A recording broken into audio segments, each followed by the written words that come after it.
Welcome to Rajimurali vlogs channel. நம்ம அந்த பதிவில் பார்க்க போகிறோம் ஸ்ரீ கந்த புராணம். அதில் அடுத்தது 81வது தலைப்பு தக்ஷனுக்கு ஏற்பட்ட அவமானம். அதை பற்றி சொல்ல போகிறேன்.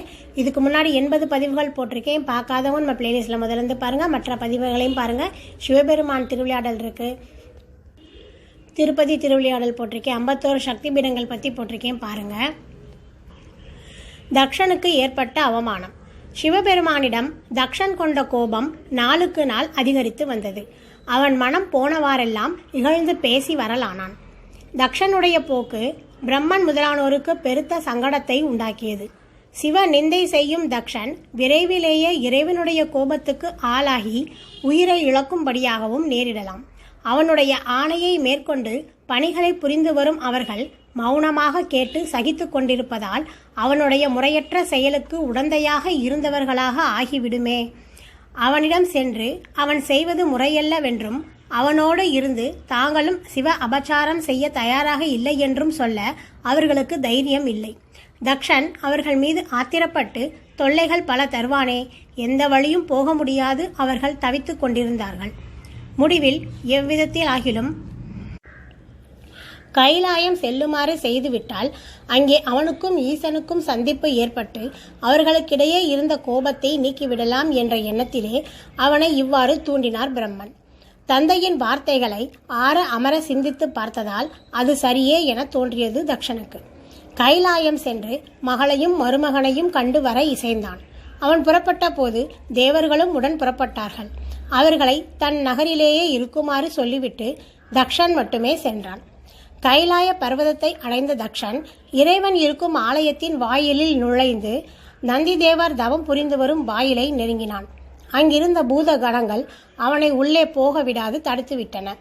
கோபத்தால் கண்கள் சிவக்க தக்ஷன் அவர்களை பார்த்து, நீங்கள் யார் என்னை தடுப்பதற்கு? என் மகளையும் மருமகனையும் கண்டு செல்ல வந்தேன் என்று சொன்னான். பூதகணங்கள் அவனுடைய கோபத்தை கண்டு அஞ்சவில்லை. எங்கள் நாயகனை இகழ்ந்து பேசி வரும் நீ எவ்வாறு இங்கே வரலாம்? எந்த இறைவனை குறித்து தவம் செய்து உயரிய பதங்களை பெற்றாயோ அவரையே பழித்து பேசுகிறாய். செய் நன்றியை மறந்தவன் நீ. சிவநிந்தை செய்யும் உன்னை பார்த்து பேசுவதே தோஷமாகும். இறைவன் சன்னிதானத்தில் பணிவுடன் இருந்து அவரை தொழுவதாயிருந்தால் உள்ளே செல்லலாம், இல்லையேல் நீ திரும்பி போய்விடு என்று சொன்னார்கள்.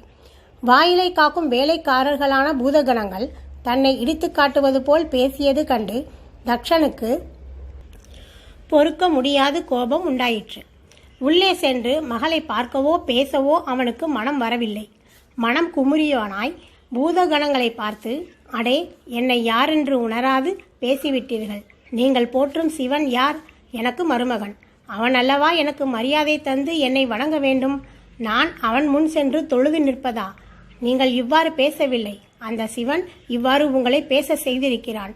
என்னை அவமானப்படுத்தும் விதமாக இங்கே உங்களை கொண்டு நிறுத்தச் செய்த அவனை இனி எவரும் வந்து வணங்காமலும் துதிக்காமலும் புகழாமலும் இகழும்படியும் செய்கிறேன் என்று சொல்லிவிட்டு வேகமாக திரும்பிவிட்டான்.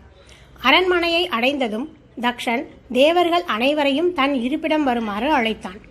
தேவர்களே, கைலாயம் சென்று மகளையும் மருமகனையும் கண்டால் எங்களிடையே ஏற்பட்ட பிளவு மறைந்து விடும் என்று சொன்னீர்களே. கைலாயம் சென்ற எனக்கு எத்தகைய வரவேற்பு கிடைத்தது தெரியுமா? பூத கணங்களை கொண்டு என்னை உள்ளே நுழைய விடாது தடுத்து விட்டான் ஈசன். அது மட்டுமா, அந்த பூதகணங்கள் என்னை எவ்வாறெல்லாம் இகழ்ந்து பேசினர் தெரியுமா? அவற்றை கூறவே நான் கூசுகிறது. என் மகளும் அவனோடு சேர்ந்து விட்டாள். என்னை தான் குறை சொல்லிக் கொள்ள வேண்டும். என் அந்தஸ்தை மறந்து அவர்களை காணச் சென்றேன் அல்லவா? வேண்டும், நான் சொல்வதை கவனமாக கேளுங்கள். என்னை மதியாத சிவனை இன்று முதல் நீங்கள் யாரும் மதிக்க வேண்டாம். அவனை போற்றி துதிக்கவோ வணங்கவோ கூடாது. என் ஆணையை மீறி நடப்பவர்கள் கொடிய தண்டனைகளுக்கு உள்ளாவார்கள் என்றான். தேவர்கள் என்ன செய்வார்கள்? அவனுக்கு பயந்து மௌனமாக அந்த ஆணையை ஏற்றுக்கொண்டார்கள். ஓகே ஃப்ரெண்ட்ஸ், இந்த பதிவு பிடிச்சிருந்தா லைக் பண்ணுங்கள், கமெண்ட் பண்ணுங்கள். அடுத்து 82வது தலைப்பு தடைப்பட்ட பிரம்ம யாகம் அடுத்த பதிவில் பார்ப்போம். Thank you friends.